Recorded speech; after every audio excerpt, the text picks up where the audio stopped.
Ke whangea mātaha ke whangea ua fulu mātaha e tīnai, o whakaauha e kaole mana e tokolai o kau ni whai. Lotonga e toi amolonai, na ne whakaosi mo malu i le koti o kakai, ne hiki he ene tamai ko molomona. Wha te whito ya mea mooni ne hoko o hange ko le koti e toi amolomona, wha whakamoni e taha o sisu kalaisi.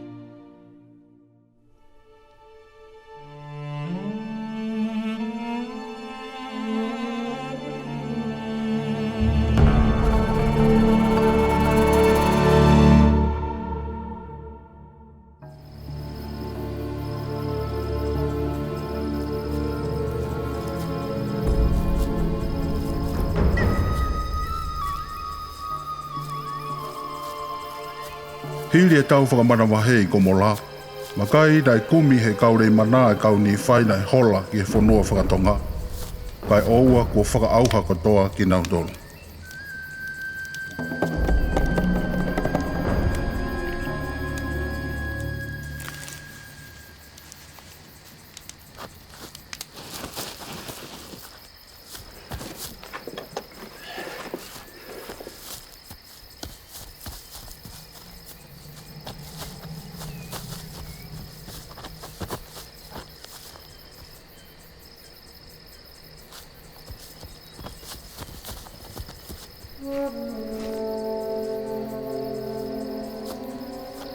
Pea ko e ku ta mai foki na e tāmate i e ki Nautoro.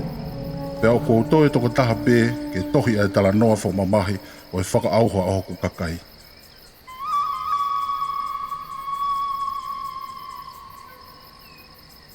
E kai te u ilo, pe te nau tāmate i au pe i kai.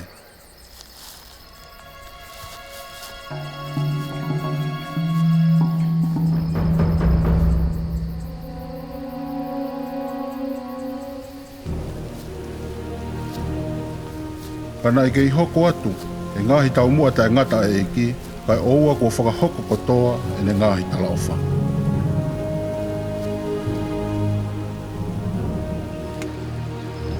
E hau mei he kerekere a ngahi fuakawa, o e ngahi ki kite ko e ni, i he tau kupu o e iki.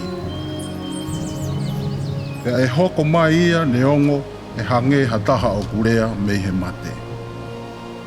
Ko whakaha e he iki ki a te au, hangahi me, maonga mo whakaofo, o kau ki he mea ko pau, i waweni ha ane hoko. E aho ko ia e hoko mai ai, a ngahi me ani ke te ki mōtolo. O kua urea ke te ki mōtolo o hange o ko mou i heni, ka oku i kai. Kai wakai, ko whakaha a ki mōtolo ki a te au e sisu kalaisi, pe o kua ilo i ho mō ngā ue.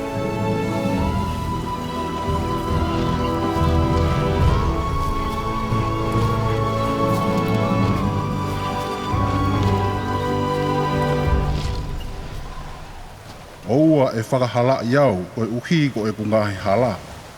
Ka mō o atu ai whakawhetai ki o tua koe uhi ko e ne whakaha ke te ki mōtolo a e mau ngahi whi hala ki. E mō lawai o ako pe a poto ange i a te ki mōtolo.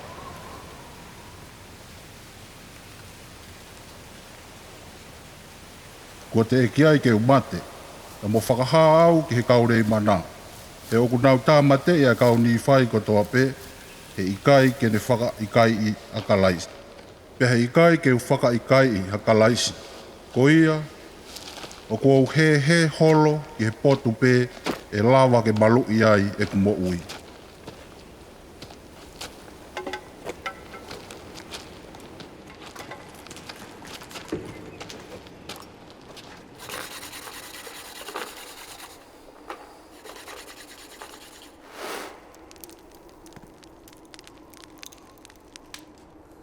Ko eni o kou tohi ki hoku kā i ngā, koe kaurei mana.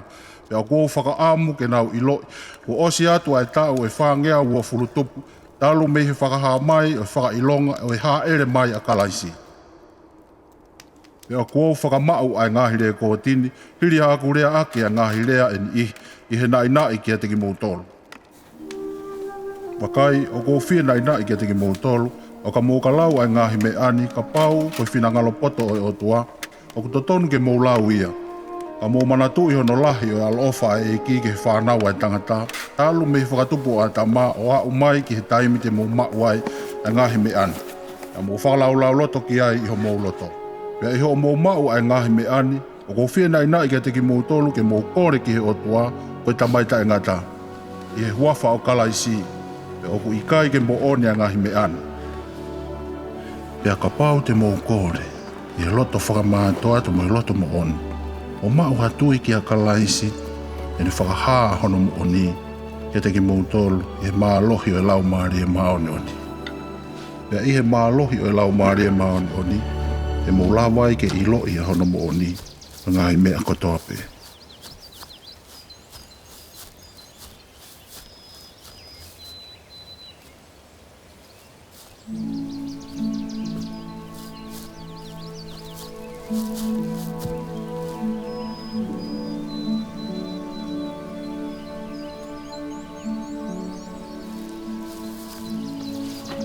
Koia, oua e whaka ikai e mālohi o otua, pe o ku ngā ue whakatatau mo i tui ai whanau ai tangata o tatau i ahoni a pongpongi pe a taingata.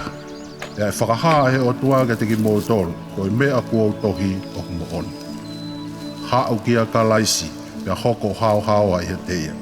Pe a whakawhisi a ki mō tolu mi he anga tai maa oni kotoa pe. Pea ofa ki he otua aki ho mou iwi a tamai mo e mālohi kotoa pe. Pea e tupu i he ne alo ofa a ho mou hao i a kalaisi. Ko ia, ko e tohini, o hono whakanou ia o e rekoti o ka kai ni whai, pea mo e kaurei mana foki. Na e tohi ki he kaurei mana, ko e toenga o e whare o Isileri. Pea ki he kau siu, me kau sentai re foki. Na e tohi i he whekau, pea i he lau maarie, o i ki kite mo e whakahāwho.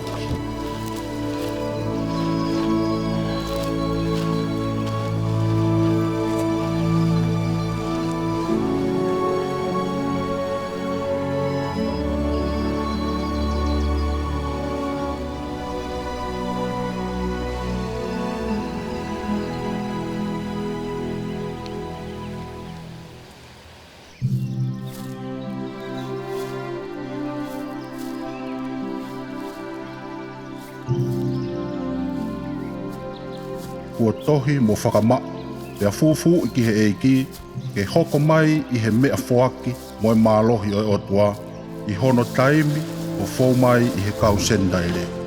Ke whakahaa ki he toenga o e whare o Isileri, ai ngahi mea maonga kua whai he eiki paene ngahi tamai. Pea koe uhi ke nau iloi ai ngahi fuakawa a eiki, o ku ikai ka pusi ki nau tolu o taengata. Pea ki he whakaloto i foki, o e siu mo e sentaile, ko e kalaisi a sisu, ko e otua taengata.